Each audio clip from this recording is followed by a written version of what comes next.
आज की इस वीडियो में हम बहुत इंपॉर्टेंट सेंटेंसेस सीखेंगे और ये सेंटेंसेस हम उस पर यूज़ करते हैं जब हम किसी को ये बताते हैं कि मेरे भाई का नाम मेरे दादा के नाम पर रखा गया था।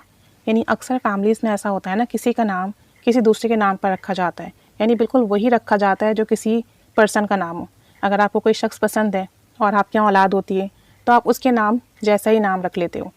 तो जब ऐसी बात कहनी होती है तो इसके लिए हम यूज़ करते हैं name after. Name after means वैसा ही नाम रखना जैसा किसी और बंदे का हो। आप सेंटेंस में कैसे यूज़ करेंगे? फॉर एग्ज़ाम्पल, मेरे भाई का नाम मेरे दादा के नाम पर रखा गया था। अब भाई का नाम रखा गया है, सब्जेक्ट है, तो आप कहोगे माई ब्रदर। वॉज पास्ट की बात है, माई ब्रदर वॉज। फिर आएगा नेम्ड, नेम की थर्ड फॉर्म नेम्ड, क्योंकि नेम रख लिया गया। My brother was named after my grandfather. जिसके नाम पर रखा गया उसका नाम आगे लगा दें। My brother was named after my grandfather. मेरे भाई का नाम मेरे दादा के नाम पर रखा गया था। एक और एग्जाम्पल देखें, मेरी वालदा को क्रिकेट बहुत पसंद है।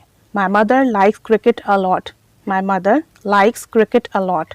मेरे भाई का नाम एक मशहूर क्रिकेटर के नाम पर रखा गया है, तो हम कहेंगे माई ब्रदर इज़ नेम्ड। अब चूंकि प्रेजेंट में है तो इज़ नेम्ड हो जाएगा। My brother is named after a famous cricketer.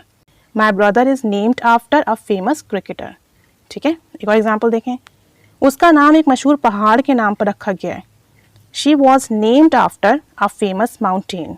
She आ गया, फिर वॉज, फिर नेम्ड आफ्टर।